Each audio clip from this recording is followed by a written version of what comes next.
we cordially invite Shri Ujjwal Anand, IRPS, Deputy Vigilance Officer, East Central Railway, a civil servant of 2010 batch and has a wide experience in various spectrum of government sectors like income tax, railways, HR and vigilance. We are pleased to welcome a national awardee for outstanding service 2017 by Indian Railways.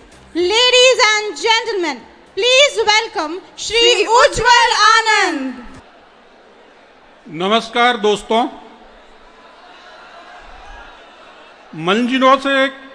मंजिलें उनको मिलती हैं जिनके सपनों में जान होती है। मंजिलें उनको मिलती हैं जिनके सपनों में जान होती है। पंखों से कुछ नहीं होता, हौसलों से उड़ान होती है। मैं चाहूंगा कि सबसे पहले आप अपने हौसलों के लिए, आप अपनी एनर्जी के लिए, आप अपने उत्साह के लिए तालियां बजाएं। आप अपने लिए तालियां बजाएं।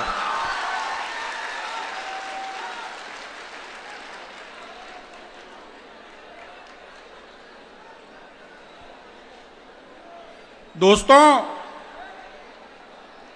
मैं अपनी बात की शुरुआत दो कहानियों से करना चाहता हूं। Next slide please. दो कहानियां, क्योंकि कहानियां आपसे जुड़ेंगी, कहानियां जो आपने सुन रखी होंगी। पहली कहानी है अब्राहम लिंकन की। Next slide. Yes this. पहली कहानी है अब्राहम लिंकन की। आपने अब्राहम लिंकन का नाम सुना होगा। अमेरिका के, यूएसए के राष्ट्रपति थे। जब वो छोटे थे, बच्चे थे, उनके पिताजी ने उन्हें एक टास्क दिया। टास्क था एक पेड़ को काटने का और एक कुल्हाड़ी से काटने का। कुल्हाड़ी बिल्कुल बिना धार की थी, कोई धार नहीं था कुल्हाड़ी में, और उस छोटे से बच्चे को कुल्हाड़ी से उस पेड़ को काटना था। उनके पिताजी ने उसे कहा था कि आपको इस पेड़ को काटने के लिए 4 घंटे का समय दिया गया है। मैं आपको बताऊं, जब लिंकन ने उस कुल्हाड़ी को देखा और उस पेड़ को देखा तो एक बार तो वो सोच में पड़ गया कि पिताजी ने ऐसा टास्क मुझे दिया क्यों है, क्योंकि 4 घंटा उनके हिसाब से कम था। कुल्हाड़ी में धार बिल्कुल नहीं थी और उन्हें लगा कि अगर मैं इस कुल्हाड़ी से काटना शुरू करूंगा तो शायद पेड़ 4 घंटे में नहीं, 40 घंटे में भी ना कट पाए। 3 घंटों को लिंकन ने अपने कुल्हाड़ी की धार को तेज करने में बिताया। 3 घंटे उन्होंने बिताए अपनी कुल्हाड़ी की धार को तेज करने में, और चौथे घंटे में समय से 5 मिनट पहले उन्होंने उस पेड़ को गिरा दिया था, काट दिया था। पिताजी आए और उन्होंने उनसे पूछा तो लिंकन ने बताया कि पिताजी, ये आपने जो कुल्हाड़ी दी थी उसमें धार नहीं थी। अगर मैं उस कुल्हाड़ी से काटता तो शायद मुझे 40 घंटे भी कम पड़ते। मैंने 3 घंटे अपनी धार को तेज करने में लगाया। मैं बताऊं कि हम सब में आज जिस दुनिया में रह रहे हैं, जिस फास्ट पेस्ड विश्व में रह रहे हैं, हमको जैसे ही कोई टास्क मिलता है हम उस टास्क में लग जाते हैं और बिना धार तेज किए अपने आप को, क्योंकि हमारे लिए हमारे पास जो टूल है, आप जिस परिस्थिति में हैं, खास करके वो बच्चे जिनका सिलेक्शन अभी नहीं हुआ है, वो ऐसे बच्चे हैं जिनके पास उनकी पूंजी, उनका शरीर है, उनका दिमाग है। अगर आप अपने दिमाग की धार को तेज नहीं करेंगे, अपने शरीर को फिट नहीं रखेंगे, तो आप चाहे कितना भी समय बिताएं, आप पेड़ को काट नहीं पाएंगे। तो ये जो पहली कहानी है, ये सबक देती है कि आप अपने शरीर को, अपने मन को तेज करें। लिंकन से सबक लें। दूसरी कहानी, नेक्स्ट स्लाइड प्लीज। दूसरी कहानी महाभारत से जुड़ी हुई है। आपने सुना होगा कर्ण और अर्जुन के बारे में। अर्जुन और कर्ण दोनों एक ही समय में हुए थे। दोनों धनुर्विद्या के धुरंधर थे, लेकिन अंत में, और दोनों की क्षमताओं में भी कोई खास अंतर नहीं था। एक विवाद चलता था कि अर्जुन सर्वश्रेष्ठ है या कर्ण। कुछ लोग अर्जुन को सर्वश्रेष्ठ मानते थे, कुछ कर्ण को सर्वश्रेष्ठ मानते थे, और दोनों अपने आप को सर्वश्रेष्ठ मानते थे। लेकिन अंत में विजय हुई अर्जुन की। क्या आपने कभी सोचा है कि ऐसा क्यों हुआ? कर्ण में क्या कमी रह गई और अर्जुन विजयी क्यों हुआ?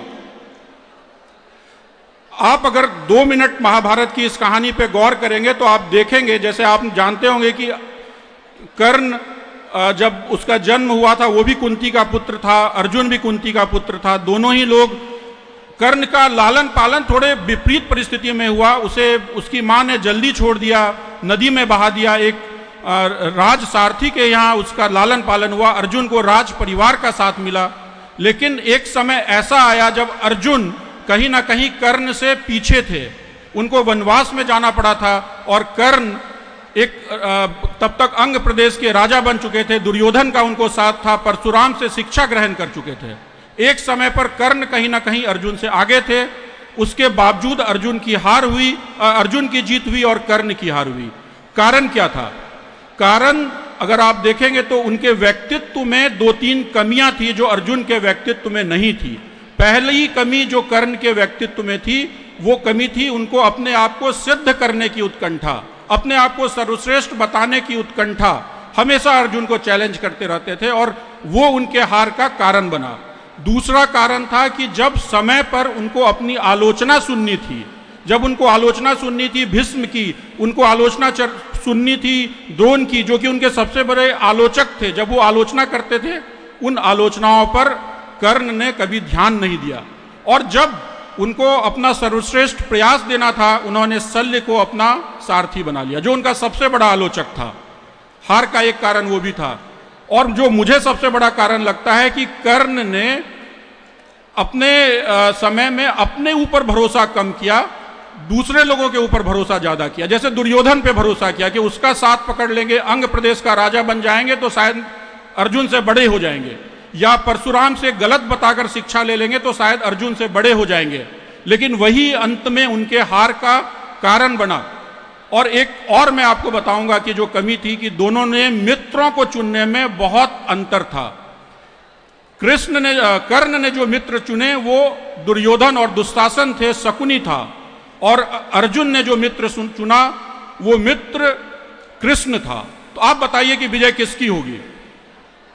तो ये जो 2 कहानियां मैंने सुनाई, उन कहानियों के बैकग्राउंड में मुझे बताया गया है कि यहाँ पर 2 लोग हैं। एक जो ये समूह दिख रहा है उसमें एक समूह ऐसा है जिसने सफलता अर्जित कर ली है, और एक समूह ऐसा है जिसको अभी सफलता अर्जित करनी बाकी है, जो प्रयासरत है। तो मैं दोनों के लिए कुछ छोटे छोटे टिप्स लेकर आया हूं। मुझे उम्मीद है कि आप जिस परिस्थिति में भी होंगे आपके लिए वो लाभदायक होगा। बस 5 मिनट मुझसे जुड़े रहिए, 5 मिनट का अपना समय दीजिए। Next slide please, next slide, next slide. ये जो पहले जो कुछ स्लाइड्स हैं वो ऐसे बच्चों के लिए, ऐसे साथियों के लिए हैं जो अभी तैयारी में लगे हुए हैं। मैं एक जो अक्सर पाता हूं, मैं रेलवे में एचआर में धनबाद डिवीजन का हेड था, धनबाद में सीनियर डीपीओ के पोस्ट पे कार्यरत था। वहाँ पे कई बच्चे ज्वाइन करने के लिए आते थे। कई लोगों से मेरा इंटरेक्शन होता है, कुछ लोग आते हैं पूछने के लिए मैं कैसे तैयारी करूं। तो जो मैंने पाया है अपने अनुभव से, मैंने जो देखा है वो अनुभव ये है कि आजकल के बच्चों में ये एक जो सबसे बड़ी कमी है, उन्हें पता नहीं है कि उनको कंपटीशन की तैयारी क्यों करनी है। आपका उत्साह एक अलग है जो यहाँ पे आके मैंने महसूस किया, लेकिन ज़्यादातर बच्चों में ये कमी है कि उनको पता नहीं है कि उनको क्यों तैयारी करनी है। अगर आपको पता नहीं है तो आप एक बार सोचें, क्या आप पेरेंट के प्रेशर्स में तो नहीं कर रहे, क्या आप सोसाइटी के प्रेशर में तो नहीं कर रहे, क्या आप जो तैयारी कर रहे हैं, आपका जो रीज़न है तैयारी करने का, क्या वो आपके अपने अंदर का है? अगर है तो आपके सफलता का चांस ज़्यादा होगा। अगर आप किसी बाहरी प्रेशर में तैयारी कर रहे हैं तो आपके कॉम्पिटिटिव एग्जामिनेशंस में सफलता का चांस कम होगा। Next slide please. दूसरी चीज जो कमी खटकती है, जो मुझे उम्मीद है कि आप सब में होगी, वो है ऑनेस्टी। आपको जरूरत है अपने आप में ऑनेस्टी लाने की। तैयारी के क्रम में आपको किसी और को सिद्ध करने की जरूरत नहीं, अपने पेरेंट्स को, अपने टीचर को सिद्ध करने की जरूरत नहीं। आपको अपनी क्षमता से अपने आप को बेस्ट बनाना है, अपना पूरा प्रयास अपने लिए देना है, तो निश्चित रूप से आपको सफलता ज़्यादा मिलेगी। इसलिए आप जो भी जिस चीज़ की भी तैयारी कर रहे हैं पूरी ईमानदारी से करें, पूरी निष्ठा से करें। Next slide please. एक और जो मुझे बड़ा अच्छा लगा कि यहाँ पे आप लोगों में एक बहुत ही अलग लेवल का आत्मविश्वास भरा जा रहा है। ये सारे बच्चों में मुझे दिखा, आपकी ऊर्जा में भी दिखा। ये मैं बोलना चाहूँगा कि ये भी बहुत ज़रूरी है कि आप विश्वास करें कि आप सफल होंगे। जैसे कई आपके गुरुजनों ने, आपके सीनियर्स ने बोला कि आप अगली बार जो पीछे हैं वो आगे हों, तो ये एक विश्वास जरूरत है अपने अंदर में भरने की। आप सफल बाद में होंगे, जब होंगे तब होंगे, अभी से माने कि आप सफल हैं। और अगर आप मानेंगे, ऐसा साइंटिस्ट मानते हैं, मनोवैज्ञानिक मानते हैं कि जैसा आप सोचते हैं वैसे ही आप हो जाते हैं। इसलिए अगर आप मानते हैं तो बड़ी अच्छी बात है, नहीं मानते हैं तो आज से और अभी से ये मानना शुरू कर दें कि आने वाले वर्ष में आपको सफलता अवश्य मिलेगी। और अगर आप मानेंगे तो निश्चित रूप से आपको अगले वर्ष यहां पर आने का मौका मिलेगा, आपको सफलता अवश्य मिलेगी। Next slide please. एक मैं आपको और जो बताना चाहूंगा वो है कि आप अपने जीवन की कंप्लीट ओनरशिप ले, अपने जीवन के नाव के कैप्टन आप खुद बने। आप अगर ब्लेम गेम में फंसेंगे, दूसरों को ब्लेम देंगे कि मेरे पास पढ़ने का समय नहीं था, माँ बाप ने मौका नहीं दिया, टीचर्स ने अच्छा नहीं पढ़ाया, मैं किसी और काम में फंसा रह गया, अगर आप ब्लेम गेम में फंसेंगे तो सफलता आपसे दूर हो जाएगी और कोसों दूर हो जाएगी। अगर आपकी कोई गलती होती है, आपको कोई समस्या आती है, आप जिम्मेवारी ले, आप मान के चले कि इस समस्या का कारण भी मैं हूं और इसका समाधान भी मुझे ढूंढना है। अगर आप अपने जीवन का के नाव क्या नाविक खुद बनेंगे तो सफलता आपको जरूर मिलेगी। और दूसरा है कि आप जिस प्रतियोगिता परीक्षा में हैं, जहां पर हैं, जो परिस्थिति में हैं, उसके बारे में आप उसके रूल को एक्सेप्ट करें। कई बार क्या होता है कि बहुत सारे लोगों को, मैंने बहुत सारे बच्चों को देखा है कि वो उस रूल को एक्सेप्ट नहीं करते हैं। जैसे बहुत सारे लोग जो जनरल कैटेगरी से हैं तो वो दोष देते हैं कि मुझे अरे आरक्षण है इसलिए मेरा नहीं हुआ, या परीक्षा में धांधली हो जाती है इसलिए मेरा नहीं हुआ। ऐसा नहीं है, आप में कमी है इसलिए आपका नहीं हुआ। अगर आप भी चाहते हैं कि आप सफल बने तो जो रूल ऑफ द गेम है, जिस पर आपका कंट्रोल नहीं है, जिसको सरकार ने ऑलरेडी स्टेब्लिश कर दिया है, जिसको समाज ने मान लिया है एक जनरल विजडम के तहत, आप उसको माने और उसके हिसाब से आप अपना काम करें। और अगर आप अपना आप को अच्छे तरीके से देंगे, ईमानदारी से काम करेंगे और ओनरशिप खुद लेंगे, क्योंकि जब एक बार आप ओनरशिप लेते हैं तो गलतियों को सुधारने की संभावनाएं भी बढ़ जाती हैं। आप अपनी गलतियों को पहचानने लगते हैं, उनको सुधारने लगते हैं। तो आप अपने गलतियों को समझें और अपने जीवन के ओनरशिप को अपने हाथ में लेके, कमान को अपने हाथ में लेके सफलता का प्रयास करें। सफलता निश्चित रूप से मिलेगी। Next slide please. मैं आपको यह भी बताना चाहता हूं कि हम सब के मन में, चाहे मैं हूं, आप हों, जो सफल हों और सफल हों, हमारे सब के मन में दो इच्छाएं होती हैं। एक इच्छा होती है हमारी वास्तविक इच्छा, रियल इच्छा, जिसको हम रियल डिजायर बोलते हैं। वो इच्छा आज के डेट में ज्यादातर लोगों की होगी कि आपको किसी प्रतियोगिता परीक्षा में सफलता पानी है। और एक इच्छा होती है तात्कालिक इच्छा, इमीडिएट डिजायर, जैसे इंस्टाग्राम पे रील देखना या दोस्तों के साथ बाहर घूम कर आना, सिगरेट पीना, ये सारी इच्छाएं आपकी इमीडिएट इच्छाएं हैं। लेकिन वास्तविक इच्छा आपके परीक्षा में सफलता प्राप्त करने का है। तो मैं चाहूंगा कि आप इस दोनों इच्छाओं के अंतर को पहचानें। मैं ये नहीं बोलता कि आप इमीडिएट इच्छा को पूरी तरह से भूल जाए, ऐसा संभव नहीं है, लेकिन समय पर आप अपने रियल डिजायर को, अपनी वास्तविक इच्छा को महत्व दें और उन इच्छाओं को ज्यादा, उस पर ज्यादा काम करें, उन पर ज्यादा समय व्यतीत करें। और अगर ऐसा आप करेंगे तो निश्चित रूप से आपको ज्यादा सफलता मिलेगी। Next slide please. एक जो अक्सर कमी मैं पाता हूं हमारे, खास करके ये हम लोगों में कहीं ना कहीं ज्यादा कमी आ गई है और हमारे पिछड़ेपन का भी कारण है कि हम विन विन पे विश्वास नहीं करते हैं।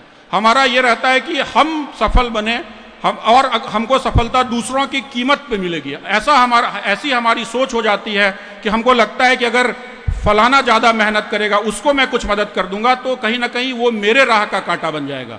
मैं आपको बताऊं कि सफल लोगों से अगर आप बात करेंगे, आप जाएंगे और जो आपके बीच के जो अचीवर्स हैं उनसे अगर बात करेंगे तो आप पाएंगे कि सफल लोग वो होते हैं जो बिना किसी शंका के आसपास के लोगों की मदद करते हैं, उनकी हेल्प करते हैं। और अगर आप हेल्प करेंगे तो जो पॉजिटिविटी का संचार होगा उससे आपको सफलता मिलने की संभावनाएं बढ़ जाएंगी। इसलिए आप अपने जीवन में ये एक सिद्धांत बना ले कि विन विन पे विश्वास करेंगे। आपको केवल एक सीट चाहिए, आपका कंपटीशन किसी और के साथ बिल्कुल नहीं है, आपका कंपटीशन केवल आपके साथ है। आप अपने आप को रोज थोड़ा और बेहतर बनाने का प्रयास करें, किसी दूसरे से कोई प्रतिद्वंदिता नहीं करें, कोई कंपटीशन नहीं करें, कोई कंपैरिजन नहीं करें, सफलता आपको निश्चित रूप से मिलेगी। Next slide please. जो अदर टिप्स जो मैं संक्षेप में बताऊंगा, मुझे उम्मीद है कि आपको पता होगा। आप अपने जीवन का, अगर आप अगले साल सफल होना चाहते हैं, 1 साल की प्लानिंग करें। प्लानिंग से मत घबराएं, क्योंकि अगर आप प्लानिंग से घबराते हैं तो आपके फेल होने की चांसेस ज़्यादा हो जाती हैं। अपना रूटीन बनाएं, उसको फॉलो करें, रेगुलर सेल्फ इवेल्युएशन करें, अपने टेस्ट सीरीज बनाएं, प्रीवियस ईयर क्वेश्चंस बैंक्स बनाएं, अच्छा एक ग्रुप बनाएं जो कि निश्चित रूप से आपका यहाँ पर है। मल्टीटास्किंग ना करें। बहुत लोग चाय पीते हैं और चाय पीने के साथ पढ़ाई करते हैं, या मोबाइल भी चल रहा है, गाना भी चल रहा है और साथ में उनकी पढ़ाई भी चल रही है। आवश्यकता है कि आप मल्टीटास्किंग ना करें। बैड फ्रेंड्स, खराब दोस्तों को, जो आपको इलीगल काम में ले जाते हैं, शराब के लिए, सिगरेट के लिए, ड्रग्स के लिए आपको उकसाते हैं, उनसे बचें और खुद भी दूसरों को मत उकसाएं। फिजिकल एक्टिविटी करें, फिजिकली अपने आप को फिट रखें, क्योंकि अगर आप फिट नहीं होंगे तो निश्चित रूप से आप फिट शरीर में ही आपका एक स्वस्थ मस्तिष्क का निर्माण हो पाता है। अपने आप को फिट रखने के लिए रेगुलर कम से कम आधा घंटा वॉकिंग जरूर करें, अगर कुछ नहीं कर सकते हैं तो। केवल किताब में डूबे ना रहें, बाहर निकलें, धूप लें, पैदल चले, वॉक करें। हंसना और मुस्कुराना वो भी उतना ही जरूरी है। अगर आप हंसे रहेंगे आपका स्ट्रेस कम होगा। हंसे और हमेशा मुस्कुराए। और इन सब के साथ एक कंसिस्टेंसी की भी आवश्यकता है। अपने आप को कंसिस्टेंट रखें। एक जो कविता मैंने यहाँ पे लिख के रखी है वो आप सब लोगों के लिए, क्योंकि आप अभी नौजवान हैं, आपके पास अभी ऊर्जा है, आपके पास अभी समय है जो कि आने वाले कुछ वर्षों में नहीं रहेगा।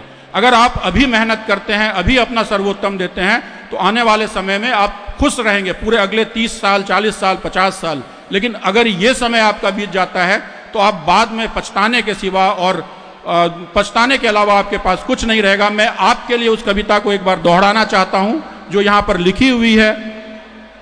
एक बार जो ढल जाएंगे शायद ही फिर खिल पाएंगे, एक बार जो ढल जाएंगे शायद ही फिर खिल पाएंगे। अभी बचाने या सहेजने का अवसर है, अभी बचाने का या सहेजने का अवसर है। अभी बैठकर साथ गीत गाने का क्षण है। अभी मृत्यु से दांव लगाकर, अभी मृत्यु से दांव लगाकर समय जीत जाने का क्षण है। कुम्हलाने के बाद झुलस कर ढह जाने के बाद में बैठकर पछताएंगे। एक बार जो ढल जाएंगे शायद ही फिर खिल पाएंगे। धन्यवाद। Next slide. अब हमारे बीच में कुछ ऐसे लोग भी हैं जो सफल होके जा रहे हैं। उनके लिए भी मेरे छोटे छोटे कुछ टिप्स हैं, आपको काम देंगे मुझे उम्मीद है। जहां आप जा रहे हैं आपके लिए नया जगह होगा, नई परिस्थिति होगी। आप इस माहौल से निकल के जा रहे हैं। यहां पर आप विनर हैं, यहां पे आप पहली पंक्ति में हैं, लेकिन जहां आप जाएंगे वहां आपको संभवतः अभी आखिरी पंक्ति मिलेगी, क्योंकि आप शुरुआत कर रहे होंगे। आपके लिए भी इन टिप्स की बहुत आवश्यकता है। आप ध्यान से सुने। सबसे पहले आप जहां भी जाते हैं रिस्पॉन्सिबिलिटी से और काम से भागे नहीं। ऐसा सोचकर मत जाएं कि अब तो मैंने काम कर लिया, मेहनत कर लिया, अब मेरे लिए आगे कुछ नहीं बचा है। ऐसा नहीं है। आप जब तक जिंदा हैं आपको मेहनत करनी होगी, आपको जिम्मेवारी लेनी होगी। और मैं उम्मीद करूंगा कि आप जहां भी जाएंगे जिम्मेवारी लेंगे और मेहनत करेंगे। साथ में एक तरीका होता है मेहनत करने का, आपको काम दिया गया, आपने कर दिया, लेकिन चेहरे पे एक सिकन दिखती है। आप अगर काम करेंगे और चेहरे पे सिकन होगी, उस काम का क्रेडिट आपको नहीं मिलेगा। काम अगर आप करते हैं तो पूरे उत्साह के साथ कीजिए, पूरे इंथुजियाज्म के साथ कीजिए, पूरे जोश के साथ कीजिए। जैसे अभी आप तालियां बजा रहे हैं, आप जहां काम करने जा रहे हैं वहां भी अपना पूरा जोश दिखाइए। तीसरी चीज जो हम सब में बहुत कमी है और मुझे बड़ी खुशी है कि यहां पर इसका पालन किया गया है, आज एकदम समय पे प्रोग्राम शुरू किया गया, पंक्चुअलिटी की। मैं आपको सलाह दूंगा कि आप जहां भी नौकरी में जा रहे हैं, जिस किसी भी संगठन को ज्वाइन कर रहे हैं, आप पहले दिन से बहुत ही पंक्चुअल रहिए, समय पर पहुंचिए, बल्कि समय से 5 मिनट पहले पहुंचने की आदत डालिए। अपने जिस संगठन को आप ज्वाइन कर रहे हैं वहां के रूल्स को, नियम को और वहां के कल्चर को समझने की कोशिश कीजिए। कम बोलिए, ज्यादा सुनिए। अभी शुरुआत में आप अगर अधिक बोलेंगे और कम सुनेंगे तो आपको नुकसान होगा। आप अभी शुरुआत में जहां भी जाएं कम बोले और अधिक सुने। एक इंपॉर्टेंट चीज है कि अभी जब जहां पे आप जाएंगे, कभी शुरुआत में अपने बॉस के पास प्रॉब्लम लेके मत जाइए। कोई समस्या है, जेन्युइन प्रॉब्लम है, आप उनसे पूछिए, लेकिन कोशिश कीजिए कि जब आप प्रॉब्लम लेके जाते हैं अपना माइंड अप्लाई करके सॉल्यूशन के साथ जाएं, उनकी सलाह ले, प्रॉब्लम लेके अपने बॉस के पास जाने की कोशिश ना करें। अभी नई जॉब में जाएंगे, हो सकता है लोग आपकी आलोचना करें, आलोचनाओं से घबराइएगा मत, आलोचनाओं को सुनने की आदत डालिएगा, उससे आपको सीखने का मौका मिलेगा, उनको पॉजिटिवली लीजिएगा, लेकिन याद रखिएगा कि आप स्वयं किसी दूसरे की आलोचना करने से बचिएगा। आप अगर आलोचना करेंगे आपकी एक नेगेटिव छवि बनेगी। साथ में जहां आप जाएंगे वहां पे आपको बहुत सारी कमियां दिखेंगी। ये बल्ब यहां क्यों लगा हुआ है, ऑफिस में खिड़की सही जगह पे क्यों नहीं है, पंखा इतने तेज आवाज से क्यों चल रहा है, आपको समस्याएं दिखेंगी। आप शुरुआत के दिनों में उन समस्याओं को बस समझे, सुने, उन समस्याओं को लेकर कंप्लेन करने की मानसिकता से बचे, क्योंकि कंप्लेन करने की मानसिकता आपकी निगेटिविटी को जन्म देगी और कहीं ना कहीं वो आपके सफलता को आपके नए ऑर्गेनाइजेशन में प्रभावित करेगी। कंप्लेन करने से बचने की आदत डालिए और जहां पे संभव हो सिंसियर एप्रिसिएशन दीजिए। झूठा एप्रिसिएशन देने की जरूरत नहीं है, लेकिन जहां पे कुछ अच्छाई हो, जहां आपको सही दिखे, वहां उसको एप्रिसिएट करने की, प्रशंसा करने की आदत डालिए। इसका बेनिफिट आपको आपके संगठन में होगा। आर्ग्यूमेंट से बचिए, बहस से बचिए शुरुआत के दिनों में, और ऑफिस पॉलिटिक्स और गॉसिप से बचिएगा। अब मैं बता रहा हूं आपके अनुभव से, मैंने इनकम टैक्स में पहले ज्वाइन किया था एसएससी के थ्रू, बाद में सिविल सर्विसेज में 2010 में रेलवे में ज्वाइन किया। शुरुआत में ही आपके गॉसिप्स में और ऑफिस पॉलिटिक्स में फंसने का एक स्कोप रहता है। उस समय अगर आप बच जाएंगे तो आप हमेशा, आपका जीवन आसान रहेगा। कई लोग आपके पास आएंगे, कास्ट के आधार पे, भाषा के आधार पे, बहुत सारे चीजों के आधार पे आपके साथ पॉलिटिक्स करेंगे, आपको उसमें डालने की कोशिश करेंगे। आप बच के रहिएगा, अपनी न्यूट्रलिटी को बना के रखिएगा। और last but not the least, आप जहां भी रहिए अपने चेहरे पे स्माइल रखिए, हंसते रहिए, मुस्कुराते रहिए। Next slide please.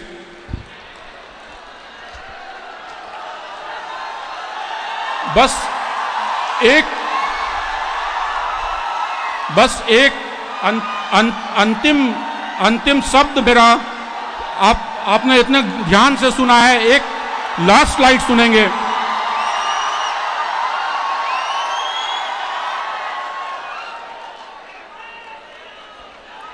जो मैंने आपको प्रीवियस स्लाइड्स में नहीं कहा था वो है कि हार्ड वर्क, मेहनत करने की आदत डालिए, क्योंकि मेहनत आप किसी भी परिस्थिति में हो, आप चाहे कितने भी बुरी परिस्थिति में हो, आप चाहे कितने भी अच्छी परिस्थिति में हो, आप कहीं भी हो, अगर आपने मेहनत करने की आदत डाल ली तो सफलता से आपको कोई नहीं रोक सकता। अगर आप 6 घंटे मेहनत कर सकते हैं, आप 8 घंटे मेहनत करने की कोशिश कीजिए। अगर आप 8 घंटे मेहनत कर सकते हैं तो 10 घंटे मेहनत करने की कोशिश कीजिए। मैं अपनी वाणी को विराम दूंगा रामधारी सिंह दिनकर की पंक्तियों के द्वारा, जो मेहनत पर जोर डालती है। वसुधा का नेता कौन हुआ, वसुधा का नेता कौन हुआ, भूखंड विजेता कौन हुआ, अतुलित यश क्रेता कौन हुआ, नवधर्म प्रणेता कौन हुआ। वसुधा का नेता कौन हुआ, भूखंड विजेता कौन हुआ, नवधर्म प्रणेता कौन हुआ, जिसने न कभी आराम किया विघ्नों में रहकर नाम किया, जिसने न कभी आराम किया विघ्नों में रह के नाम किया। अंतिम में मैं आपके गुरुवर यहाँ खड़े हैं, मैं उनके तरफ से आपसे 2 गुरु दक्षिणा भी मांगना चाहता हूँ।